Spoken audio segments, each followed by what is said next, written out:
Pada bagian awal serial video ini, saya mengatakan bahwa perjalanan untuk rise above the crowd bukanlah perjalanan yang mudah.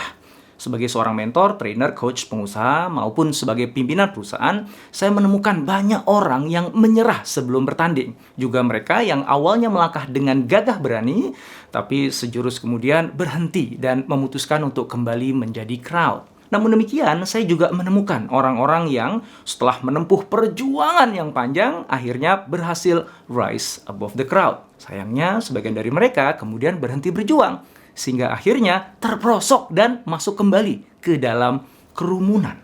Rising above the crowd memang sebuah proses yang dinamis dan berkesinambungan. Ketika Anda berhasil mendahului para pemain lain, bukan berarti pertandingan sudah berakhir dan Anda jadi pemenangnya. Permainan ini nggak ada garis finishnya. Selama pasarnya masih ada, maka semua pemain akan terus berlari, saling kejar-mengejar, menyusuri jalan yang tidak berujung.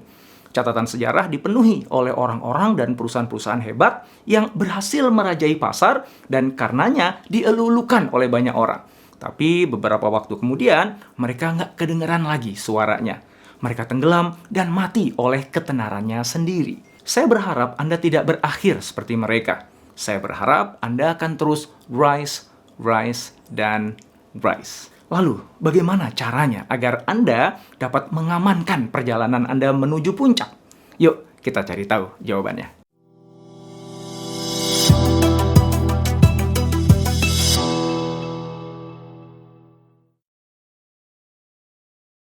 Cara terbaik untuk memprediksi masa depan adalah dengan menciptakannya. Izinkan saya berbagi beberapa hal penting yang dapat menjaga langkah Anda berjuang untuk rise, sekaligus dapat mengamankan masa depan, sehingga Anda bisa tetap berada di puncak tertinggi. Untuk itu, maka Anda perlu membangun 3 lapis keamanan. Lapisan pertama sebagai lapisan inti dan paling penting saya sebut dengan personal security. Lapisan kedua adalah environmental security. Sedangkan lapisan ketiga sebagai lapisan paling luar adalah market security. Nah, kita akan bahasnya satu persatu. Hal yang sangat penting dan yang pertama harus dilakukan pada saat Anda memutuskan untuk mulai menempuh perjalanan rise above the crowd adalah membangun keamanan pribadi atau personal security. Sadari selalu bahwa perjalanan ini merupakan sebuah perjalanan yang menempuh jalur pendakian terjal dan berliku. Anda akan menghadapi banyak tantangan yang tidak mudah dilalui. Anda akan sering tergelincir dan jatuh bangun sebelum bisa mencapai puncaknya. Personal security akan menjadi pelindung pertahanan pertama ketika pada waktunya Anda berhadapan dengan berbagai kesulitan tersebut. Oleh karenanya, pastikan Anda sudah terlebih dahulu memasang pelindung terbaik yang bisa meredam pukulan realita yang datang tak terduga. Itulah pelindung yang bisa menjadi bantalan saat Anda terjatuh dan menjadi pengungkit yang dapat mendorong diri Anda bangkit kembali dengan kekuatan baru. Ada 3 pelindung yang dapat diandalkan sebagai pertahanan pertama Anda. Pelindung yang pertama adalah Tuhan. Tahukah Anda bahwa para pengusaha lebih sering berdoa dibandingkan orang lain pada umumnya? Michelle J. Newbert bersama ketiga koleganya dari Baylor University menganalisa data survei terhadap 1.714 orang dewasa di Amerika terkait kebiasaan keagamaan mereka. Newbert menemukan fakta bahwa pengusaha ternyata berdoa lebih banyak dibandingkan kebanyakan orang. Menariknya, mereka juga yakin Tuhan merespon doa-doa mereka. Apa yang mendorong mereka lebih sering berdoa? Newbert menduga karena para pengusaha lebih terekspos pada ketidakpastian dan menghadapi risiko yang lebih banyak dari kebanyakan orang. Mereka juga selalu menghadapi tekanan harus bisa menyediakan makanan setiap hari bagi keluarganya. Tekanan tersebut yang mendorong mereka mendekatkan diri pada Tuhan. Apapun profesi Anda, ketika kemudian memilih untuk rise above the crowd, maka seperti halnya para pengusaha, Anda akan meninggalkan kenyamanan hidup saat ini. Anda akan segera memasuki dunia yang penuh ketidakpastian dan berisiko. Oleh karenanya, Anda perlu memiliki sandaran yang kokoh. Itulah Tuhan.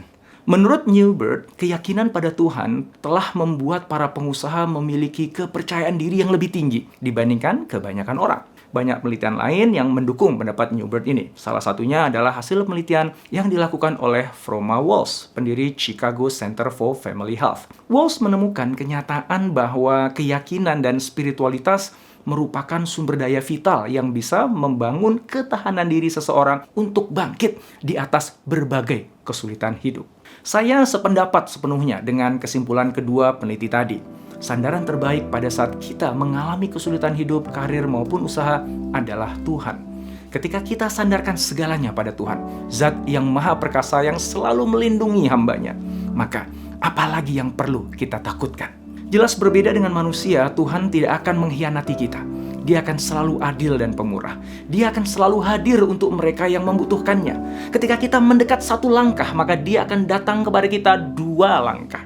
Mereka yang beriman pada Tuhan tahu bahwa Dialah yang menentukan takdir manusia. Tidak ada satupun yang terjadi di dunia ini tanpa seizinnya. Tugas kita hanyalah berusaha sehebat-hebatnya dan Dialah yang menentukan hasil akhirnya. Orang-orang yang beriman tidak akan pongah ketika berhasil dan tidak akan putus asa ketika gagal. Tuhan sayang pada kita.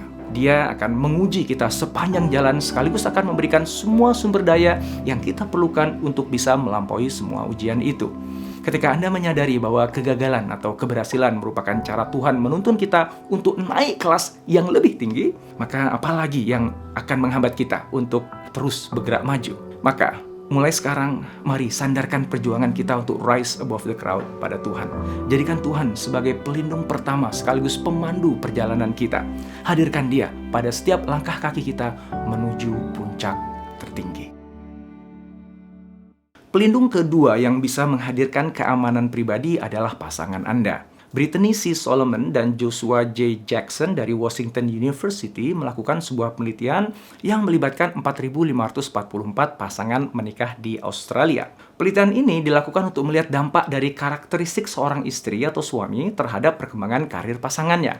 Mereka menemukan hubungan yang erat di antara keduanya. Ketika seseorang dapat diandalkan untuk menjalankan perannya sebagai istri atau suami yang telaten dan penuh tanggung jawab atau conscientious, maka pasangannya memiliki peluang 50% lebih besar untuk mendapatkan promosi karir dibandingkan dengan mereka yang pasangannya tidak menampilkan karakteristik tersebut. Jika dihitung dengan angka, ternyata semakin tinggi tingkat conscientious pasangannya, maka semakin tinggi pula penghasilan orang tersebut. Jadi, ketika dihitung rata-rata dari seluruh rentang usia dan jenis profesi responden, mereka menghasilkan 4.000 US dollar atau setara dengan kurang lebih 55 juta rupiah lebih banyak setiap tahunnya dibandingkan yang pasangannya tidak memiliki karakteristik tadi. Pertanyaannya adalah bagaimana hal itu bisa terjadi? Menurut Brittany dan Joshua, pertama, ketika Anda bisa mengandalkan pasangan, maka tekanan yang ada di pundak Anda akan berkurang.